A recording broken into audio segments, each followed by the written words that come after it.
ओम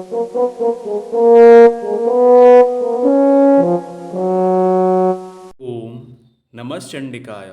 अथ चतुर्थो अध्याय। महर्षि बोले, उस दुष्ट आत्मा परम बलशाली महिषासुर और उसकी सेना को देवी ने मार डाला। तब समस्त इंद्रादिक देवगण प्रसन्न हो सिर और मस्तक झुकाकर भगवती की स्तुति करने लगे।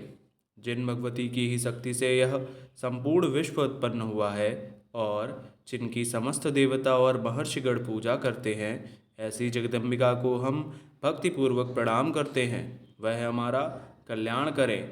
ब्रह्मा, विष्णु और शंकर भी जिसके अतुलनीय प्रभाव और शक्ति का वर्णन नहीं कर सकते, वह चंडिका देवी विश्व का पालन करें तथा शुभ ग्रह का विनाश करने को तैयार हुए।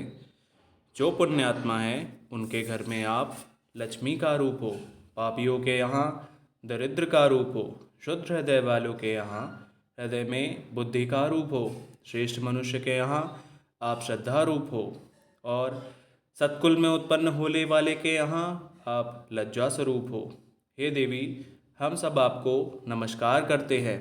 हे भगवती, आप संपूर्ण जगत की रक्षा करो और आपके इस अचिंत्य रूप का असुरों के संहार करने वाली शक्ति का तथा युद्ध में असुरों के साथ आपके अनेक प्रकार के चरित्रों का हम किस भांति वर्णन करें। आप त्रिगुणमयी होते हुए भी सारे संसार का हेतु हो। आप में दोष नहीं ज्ञात होते। ब्रह्मा, विष्णु और महादेव भी आपका पार पाने में असमर्थ हैं। आप ही सबका आश्रय हो। यह संपूर्ण विश्व आप ही का अंश मात्र है। आप ही अव्याकृत तथा परम प्रकट आदि शक्ति हो। हे देवी, समस्त यज्ञों में मंत्र रूप आपका नाम उच्चारण कर हवि देने से संपूर्ण देवता तृप्त हो जाते हैं। वह स्वाहा रूप आप ही हो। देवी, आपके द्वारा देवता, ऋषि और पितृगण तृप्त होते हैं। इस कारण स्वधा रूप आप ही हो।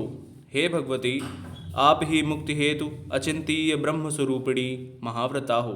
हे देवी, आपका आभास राग द्वेष रहित तत्ववेत्ता, जितेंद्रिय तथा मोक्ष की इच्छा रखने वाले मुनिजन करते हैं, इसलिए आप सर्वोपरि हो।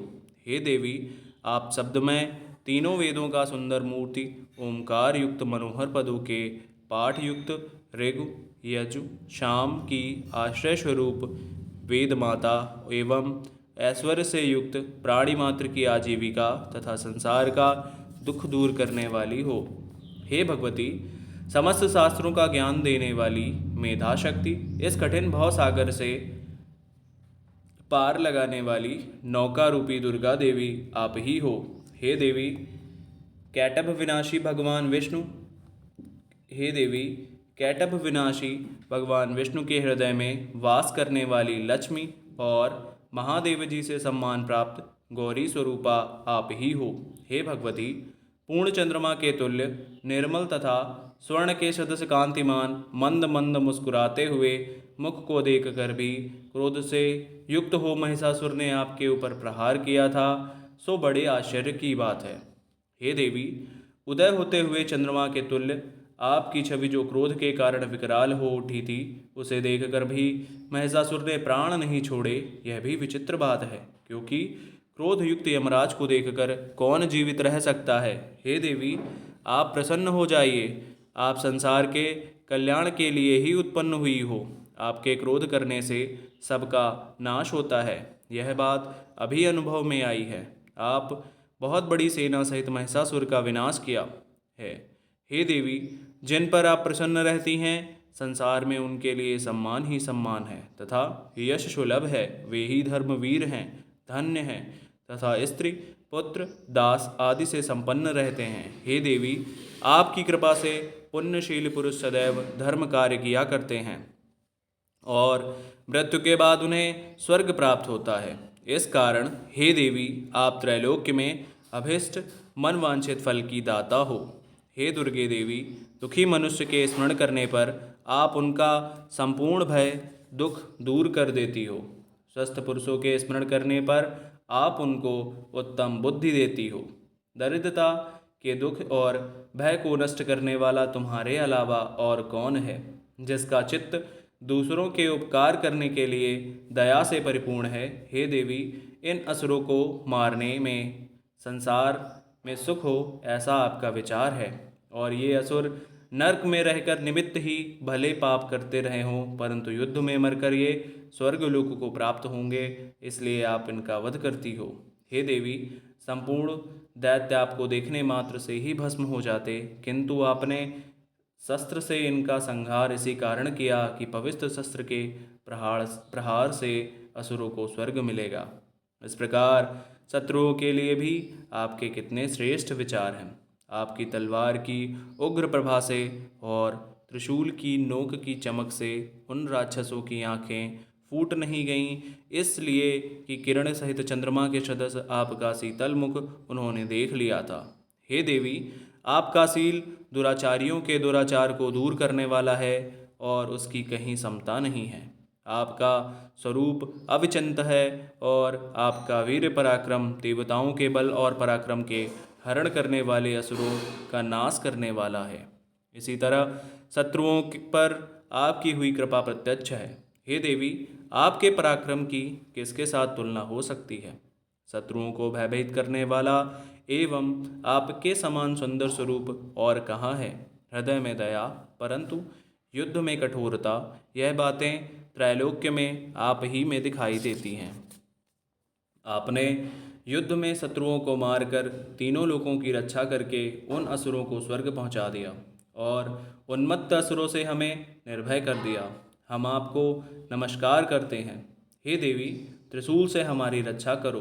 हे अंबिके, इस खड्ग से हमारी रक्षा करो तथा घंटा की ध्वनि से, धनुष की टंकार से हमारी रक्षा करो। चंडिके, पूर्व, पश्चिम, उत्तर, दक्षिण, इन चारों दिशाओं में अपने इस त्रिशूल को घुमाकर हम सबकी रक्षा करो। तीनों लोक में आपके जो सुंदर तथा भयानक रूप विचरते रहते हैं, उन सब रूपों से हमारी और पृथ्वी की रक्षा करो। हे अंबिके, आपके कर कमलों में खड़ग, शूल, गदा आदि सुशोभित है, उन सब से हमारी रक्षा करो। ऋषि बोले कि जब देवताओं ने जगदम्बा श्री दुर्गा जी की नंदनवन के सुंदर पुष्पों तथा गंध चंदन से पूजा और स्तुति की और भक्तिभाव से सुगंधित धूपों से पूजन किया, तो देवी ने प्रसन्न होकर देवताओं से कहा कि हे देवताओं, तुम लोग मन वांछित वरदान मांगो। देवता बोले, आपने सब कुछ कर दिया है, अब कुछ भी अवशिष्ट नहीं है। मातेश्वरी, आपने हमारे बैरी महिषासुर का नाश कर दिया।